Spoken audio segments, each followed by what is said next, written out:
Fatos e versões. O que vai impactar a sua vida agora no Café com Política. E no Café com Política de hoje, a nossa convidada é a ex-deputada federal Luzia Ferreira, do PPS de Minas Gerais, que acaba de deixar o mandato. Ela teve uma passagem por lá ao longo de 4 meses na Câmara dos Deputados, substituindo o deputado federal Mário Eringer, que inclusive nós já entrevistamos aqui no Café com Política, que se licenciou durante esses 4 meses para um tratamento de saúde. Luzia, muito bem-vinda. Bom dia, é um prazer recebê-la aqui na Super Notícia FM. Bom dia, Rodrigo. Bom dia, Delma. Queria também cumprimentar aqui todos os ouvintes da Super N, aqui no Primeiras Notícias. Parabenizar pelo sucesso que vocês estão fazendo, não é? Por trazer notícias aqui em tempo real para os milhares de ouvintes. É um prazer estar aqui batendo esse papo com vocês. Prazer é todo nosso. Bom, a senhora esteve, como eu disse agora, na abertura, 4 meses na Câmara dos Deputados. A senhora já foi vereadora, foi inclusive a primeira presidente da Câmara Municipal de Belo Horizonte, na época do governo do prefeito Márcio Lacerda, foi deputada estadual e agora teve essa experiência rápida como deputada federal, porque é a primeira suplente da coligação. Como é que foi essa experiência de 4 meses? A senhora saiu de lá assustada com as coisas que viu e com aquilo que a gente ouve falar em Brasília? Eu acho que foi um momento, assim, muito importante, né, da minha trajetória política. Porque, Rodrigo, tudo que a gente vota lá, quer dizer, todos os assuntos, né, do país, em todas as áreas, são decididos pelo Congresso. Então, eu sempre acho, então, que o eleitor sempre tem que valorizar muito o seu voto, porque tudo que a gente decide lá vale para o Brasil todo, atinge todos os brasileiros, né, seja na economia, na área social, enfim, né, na normatização. O Congresso tem esse poder, normatiza, né, o que vale para o Brasil todo. Então, eu creio que foi muito importante, né? Eu cheguei num momento também muito efervescente. Cheguei no dia da votação da reforma trabalhista, depois nós votamos o pedido, né, de autorização para investigar o presidente Michel Temer, e agora também participei muito da discussão da reforma política, que irá à votação amanhã, porque eu, inclusive, fiz parte de uma das comissões que analisava a PEC 282, que trata do fim das coligações e da cláusula de desempenho. Então, eu acho que são todas questões muito relevantes. Além disso, falei assim, até a vaquejada, na minha interinidade, discutiu até isso lá. A vaquejada, né, ela foi para a Constituição, né? É quase impensável isso. A gente assusta de saber que isso aí... Mas se votou, porque o Supremo considerou isso inconstitucional e teve um lobby forte da bancada do Nordeste para que isso voltasse, né? Diz que é uma tradição. Eu, por exemplo, né, votei, encaminhei contra. A bancada do PPS foi um dos poucos partidos que, como bancada, se posicionou contrariamente, né, a vaquejada, mas enfim. Então, são questões que dizem respeito ao Brasil todo que nós discutimos, né? Quando a gente vota uma PEC agora, na última semana, para favorecer os hospitais filantrópicos, a Santa Casa, com um empréstimo, né, facilitado, isso tudo, quer dizer, tem muita relevância. Então, eu acho que o Congresso é muito importante. Luzia, amanhã, como a senhora disse, a reforma política vai entrar em votação. A senhora participou da discussão, só que ela tem sido muito criticada, a forma como está sendo conduzida. Não participar dessa votação amanhã, da forma como a reforma está sendo conduzida, é um alívio? Não, eu queria estar lá, porque né, eu acho que eu queria ajudar a melhorar a legislação. O PPS, aí também falo como bancada, a gente tem uma posição clara contra o distritão e contra o fundo eleitoral de campanha, porque nós consideramos que a população critica muitos políticos, então a gente precisaria de uma legislação que pudesse melhorar a representação, né? Pudesse ter mais identidade com o eleitorado. E o que nós estamos vendo, o que distritão, e eu estava lá no meio e via muito isso, as pessoas falavam, isso aqui é mais fácil para eu me reeleger, porque eu já sou mais conhecido, eu estou no mandato há vários anos, então isso vai me favorecer. Então, o distritão está sendo discutido não como uma melhoria da nossa legislação, mas como aquele que possa perpetuar os atuais membros que estão no Congresso Nacional. Isso a gente via lá, isso aqui é mais fácil porque quem é desconhecido não vai ter tempo e tem que fazer campanha no estado todo. Então, eu acho que o distritão, ele encarece as campanhas, ele dificulta a renovação política, ele dificulta a representação das chamadas minorias, eu acho que ele vai criar uma barreira. E uma das questões que todo mundo pede, que é diminuir o custo das campanhas, eu acho que vai encarecer, porque o universo passa a ser o estado todo. Você vai ter, quem é de Minas, por exemplo, vai ter que fazer campanha em 853 municípios. Então, acho que a gente conta por isso. Acho que ele vai na contramão do que a sociedade exige. E o fundo, esse fundo bilionário, 3,6 bilhões, ele é maior do que o orçamento de 7 ministérios. Quer dizer, no momento em que nós estamos tendo dificuldade de manter a saúde funcionando, os investimentos para gerar emprego, nós pegar 3,6 bilhões de reais, né, para financiar a campanha, eu acho que é inconcebível. Eu acho que nós já temos o fundo, aí as pessoas falam, mas qual a alternativa? Né? Então, eu acho que nós já temos um fundo de partidário. Eu acho que nós temos, poderia suprimir, como eu disse, no ano eleitoral, propaganda eleitoral de partidos, que também a renúncia fiscal é grande. E poderia, talvez, alguma verba já pré-existente vinculada aos partidos ser dirigido para esse fundo. Pronto, eu acho que... E manter o financiamento individual, como foi de pessoa física, como foi das eleições de 2016. Aprimorar um pouco, talvez. Então, eu acho que isso é o caminho. Isso obrigaria necessariamente campanhas mais simples e mais singelas, coisas que nem todos os políticos estão com vontade de fazer, né? Então, por que nós precisamos ter campanhas quase como produções hollywoodianas, né, cinematográficas, com aquele aparato todo? Eu acho que campanha política é para discutir ideias, projeto de nação, ainda mais uma campanha para presidente. Então, eu acho que basta uma Câmara com o candidato para ele falar das suas propostas. Né? Não precisaria de tantos aparatos. Eu acho que nós temos que aprender a fazer campanhas mais baratas, sem aqueles aparatos todos. Porque quando a pessoa fala assim, mas aí não tem jeito, mas o parâmetro são os gastos bilionários da última campanha, que a gente viu o que deu também, porque tanto os financiadores quanto as pessoas que receberam nesse recurso, vamos ser sinceros, estão na cadeia, estão indo, alguns já estão, outros estão indo. Gerou isso que nós estamos gerando, essa imensa desconfiança, inclusive. E a empresa privada que doava bilhões, como nós vimos aqui, milhões e bilhões, ela também quer um retorno depois, e nós já vimos isso, seja com a JBS, seja com a Odebrecht, seja com a AES, com a Andrade Gutierrez, nós vimos que esse sistema levou a gente para esse buraco. Então, acho que nós temos que repensar o modelo como um todo. Além dessa questão da reforma política, a gente tem assistido a um governo completamente perdido. Assim. É um tal determina a decisão, desmancha a decisão. Como é que isso, a senhora acredita que essa falta de punho, digamos assim, do governo isso tem prejudicado a economia do país? Eu tenho visto alguns analistas dizendo assim, apesar da política, a economia está achando um caminhozinho, né? Alguns analistas falando isso. Portanto, desvinculando um pouco as decisões políticas do rumo da economia. Eu acho que esse é um grande desafio. Eu acho que o governo de transição, que o Temer assumiu numa excepcionalidade, tinha que conduzir o país para isso até o 2018. Tinha que conduzir melhor, né? Vamos ser sinceros. Né, a denúncia a qual ele foi atingido no exercício do mandato, eu acho que tirou muito da sua capacidade de fazer essa transição bem feita. Não é? A senhora acredita que se não tivesse essa denúncia, ele teria saído melhor? Teria saído melhor, claro, teria mais credibilidade, inclusive na sociedade. Embora um governo que assume nessas circunstâncias, era o vice da chapa da Dilma, que pelas decisões ajudou a construir essas decisões, mas teria mais credibilidade, mais ação do próprio Congresso, sem ter que pagar, talvez... Hoje, talvez a sua ação primeira vamos supor, salvar-se no exercício, como foi a votação, né, lá na Câmara Federal, da qual, né, eu participei, e também a bancada do PPS, pela admissibilidade da denúncia. Falei, isso eram graves, eram consistentes, ninguém está acima da lei, teria que ser investigado. Eu acho que ele ficou fragilizado para construir essa travessia, vamos dizer, até 2018. 2018, né, que será um novo pacto que o Brasil tem que fazer, o eleitor tem que fazer com seus representantes. Nós vamos eleger governadores, senadores, deputados e o presidente da República. Acho que ele ficou fragilizado.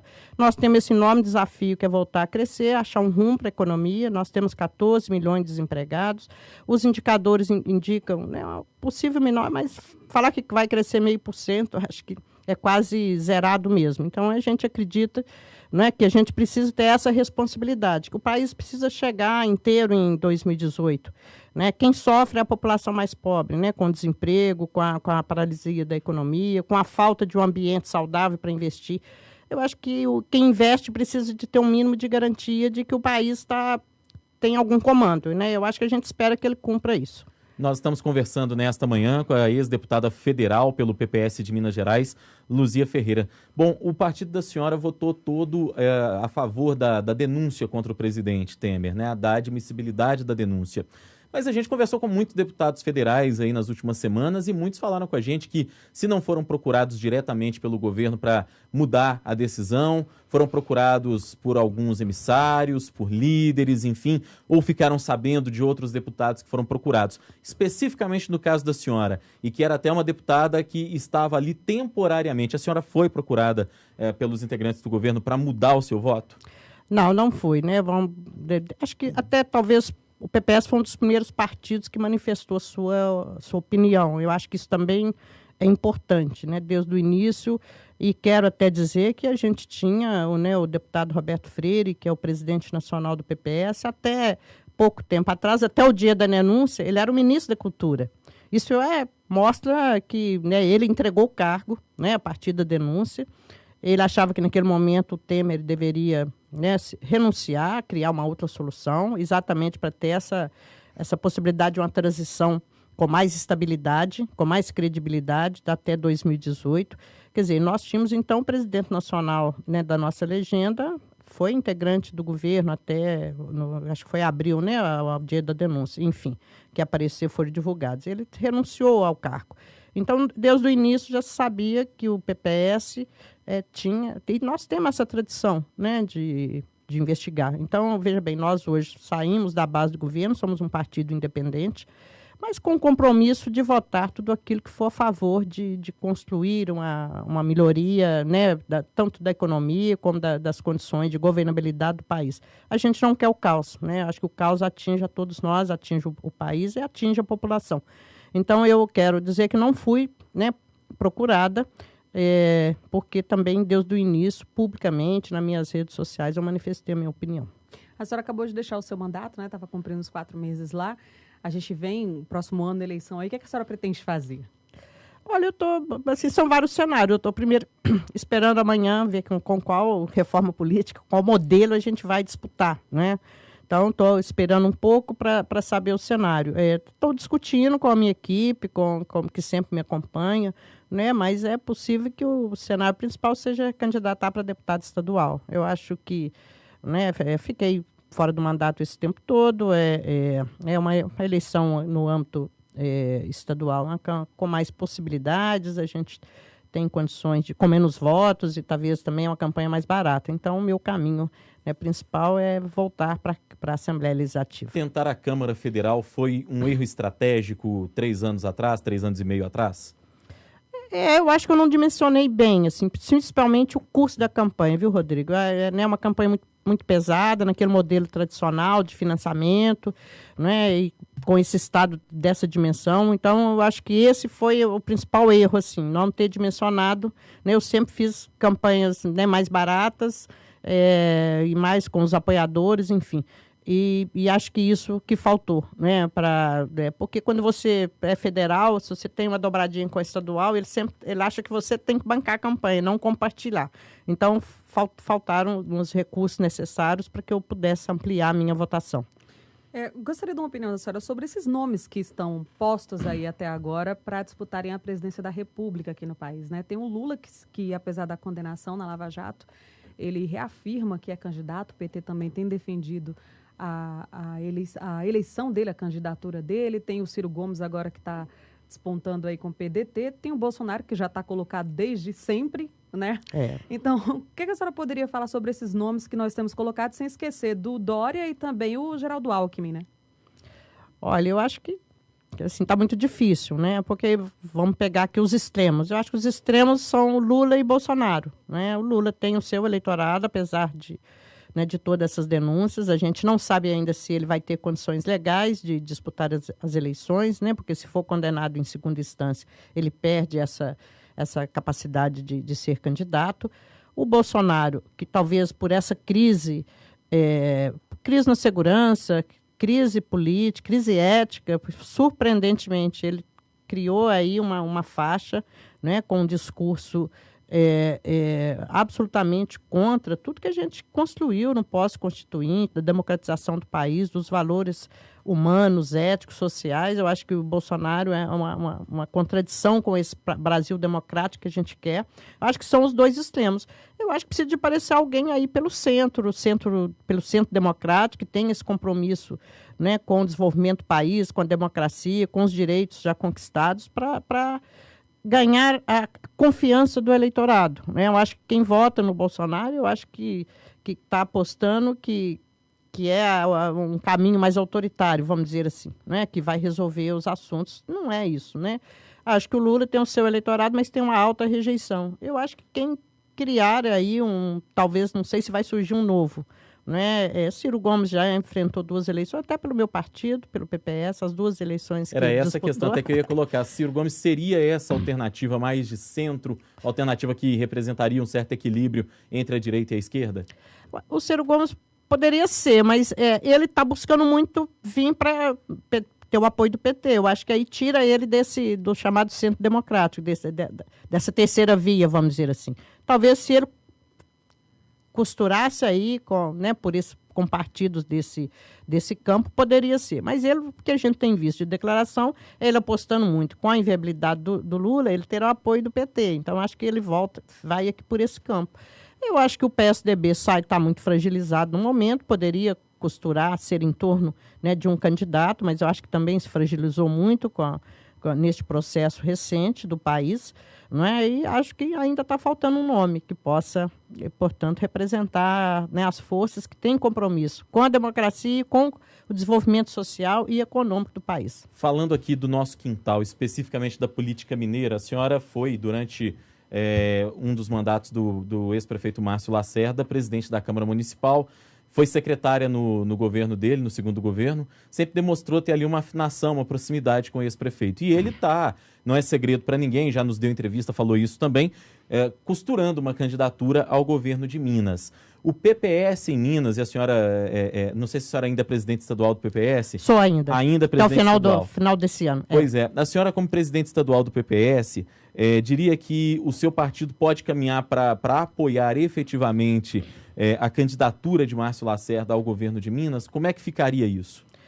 Olha, nós estamos discutindo. Eu acho que o desafio nacional é o mesmo aqui, né? Nós temos o Fernando Pimentel, né, que é do PT no governo. Temos aqui os antagonistas desses 20 anos foram também PT e PSDB, né? Então acho que nós temos o PSDB, obviamente, fragilizado. Eu acho que se o ex-governador Antônio Anastasia colocar o seu nome, ele pode construir, né, ele em si, pelo perfil dele, ser esse aglutinador de um espaço aí de vários partidos para voltar ao governo. Até no momento ele tem falado que não tem essa perspectiva, né? A mim mesmo ele falou que não gostaria, que já contribuiu, né, que poderia dar chance a outras pessoas. Eu creio, né, que nós temos aí vários nomes. O Márcio Lacerda é um deles, não é? Que tem discutido, acho que mostrou competência para administrar Belo Horizonte, tem esse perfil de gestão, de compromisso público, ético, que a população deseja. Mas nós temos outros nomes que têm discutido, como o ex-presidente da Assembleia, né, que foi lá, na época, inclusive, que eu estava lá, presidente, Diniz Pinheiro. Nós temos o Rodrigo Pacheco, que tem se colocado à disposição. Eu acho que nós temos que juntar esses três aí e fazer uma chapa para ser uma alternativa nova para Minas Gerais. Mas se a senhora tivesse que apontar um deles, assim, como um perfil que mais te agrada, digamos assim, o que a senhora espera do novo governador em Minas, qual seria? Eu acho difícil assim, apontar um nome, né? Eu acho que é muito mais um conjunto de forças e de ideias que possam né, discutir com o eleitorado desse imenso, também Minas Gerais, desse estado imenso. Eu acho que se o governador Anastasia colocar o nome, né, eu acho que ele tem capacidade de aglutinar, talvez todos isso. Tá? Sem falar que nós temos aqui também, né, o Vitório Mediola, que tem se colocado, que está administrando Betim, que é uma cidade importante, que tem daqui da região metropolitana, né, possivelmente também o apoio do prefeito Calil, que tem afinidade partidária com ele. Enfim, nós temos um conjunto de forças novas que estão se colocando. Citaria ele também, porque está bem, inclusive, nas pesquisas também. né, o terceiro lugar ali está todo mundo embolado. E por ser uma pessoa, né, que nunca foi candidata a governadora, é significativo. Então, eu acho que tem que juntar essas forças têm que dialogar. Eu acho que, para o momento certo, definir aquele que tenha mais possibilidade de ter o perfil de ser governador. Nós temos 2 vagas de senador, temos vice-governador, enfim, acho que pode montar uma chapa consistente, criar uma terceira via e disputar as eleições aqui no estado. A gente está caminhando para o final da entrevista, dá tempo ainda de fazer mais uma pergunta. A senhora, antes de assumir esse mandato temporariamente na Câmara dos Deputados, estava como secretária municipal de Direitos Humanos da Prefeitura de Contagem, né? A senhora retoma esse trabalho na secretaria, já conversou com o prefeito Alex de Freitas ou está aguardando ainda? Eu já conversei, eu retomo, já tive o convite, né, para retomar. Quando eu recebi o convite do Mareirinha, ele falou, olha, eu preciso me afastar, né, para você também assume, é importante. Eu conversei com o prefeito e ele falou, não, vá, né, é importante esse mandato para você ficar lá 4 meses e depois você retorna, já me convidou para voltar. Eu espero a partir de 1º de setembro estar aqui mais pertinho de vocês, né, aqui em Contagem, assumindo a Secretaria de Direitos Humanos e Cidadania. Muito bem. Ex-deputada federal Luzia Ferreira, presidente do PPS de Minas Gerais, foi a nossa convidada de hoje no Café com Política. Muito obrigado pela participação, pela entrevista e bom trabalho para a senhora. Muito obrigada.